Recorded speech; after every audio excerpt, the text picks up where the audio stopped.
নমস্কাৰ, আপোনালোক সকলোকে স্বাগতম জনাইছোঁ। এইবাৰ বহাগৰ প্ৰথম দিনটোতেই মই এক নতুন চিন্তা উৎসাহেৰে এক নতুন যাত্ৰা আৰম্ভ কৰিছোঁ। আপোনালোকক কৈছিলোঁ মোৰ এই ভিডিঅ'টোৰ যোগেদিয়েই আপোনালোকৰ লগত মত বিনিময় কৰিম। যুদ্ধৰ কথা কৈছিলোঁ, যুদ্ধ অৱসান ঘটা নাই বুলি কৈছিলোঁ আৰু কৈছিলোঁ যুদ্ধৰ ৰূপ সলনি হৈছে, ভোট যুদ্ধ শক্তিশালী হৈ উঠিছে।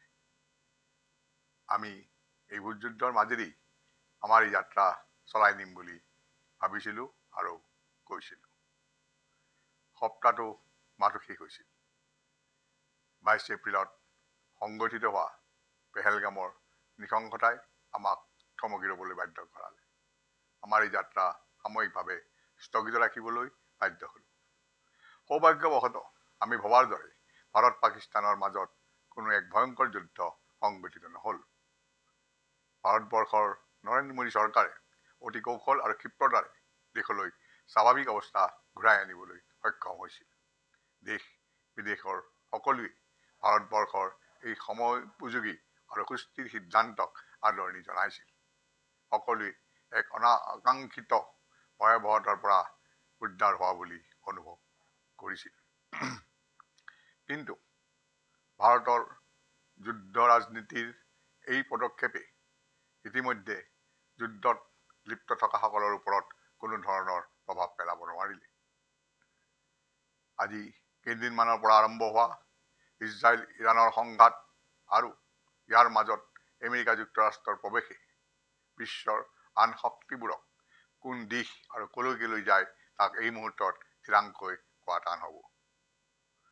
বিশ্বৰ এক শক্তিশালী দেশ আমেৰিকা যুক্তৰাষ্ট্ৰৰ বৰ্তমান নীতি, বিশেষকৈ ট্ৰাম্প মহাশয় দিন ঘূৰি অহাৰ পিছত ক'তোৱেই স্থিৰতা থকা যেন নালাগে।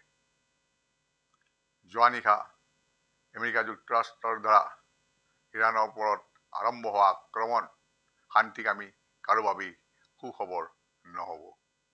আমাৰ চিন্তাবোৰতো আউল লাগিছে। নিৰন্তৰ গতিত আৰম্ভ হ'বলৈ ধৰা এই যুদ্ধবোৰেই তৃতীয় মহাযুদ্ধৰ সূচনা কৰিব নেকি? তৃতীয় মহাযুদ্ধ সংঘটিত হ'লে ই কিমান ভয়াৱহ হ'ব? কেনেধৰণৰ ভয়ংকৰ মৰণাস্ত্ৰ তথা ৰাসায়নিক অস্ত্ৰই বিশ্বৰ আকাশ ছানি ধৰিব? আগতীয়াকৈ এই হিচাপ হয়তো কোনেও দাখিল কৰিব নোৱাৰে। তৃতীয় বিশ্বযুদ্ধৰ পিছত মানুহৰ মনত যুদ্ধৰ প্ৰতি এটা ঘৃণাৰ ভাৱ সৃষ্টি হৈছিল। মানুহ গণতন্ত্ৰৰ প্ৰতি আকৰ্ষিত হৈছিল। আমিও ভাবিছিলোঁ জাতি বা দেশ নিয়ন্ত্ৰণৰ বাবে ভোট যুদ্ধই হ'ব আটাইতকৈ শক্তিশালী অস্ত্ৰ। কিন্তু আজি কেইদিনমানৰ পৰা আৰম্ভ হোৱা ঘটনা পৰিঘটনাই আমাৰ চিন্তাও সলনি কৰি তুলিবলৈ বাধ্য হৈছে। যুদ্ধ মানে যুদ্ধই, ইয়াৰ আন ৰূপ হয়তো থাকিব নোৱাৰে। আপোনালোকৰ বহুমূলীয়া মতামতৰ অপেক্ষাত মই মুনীন নবিছে আজিলৈ বিদায় লৈছোঁ। ধন্যবাদ।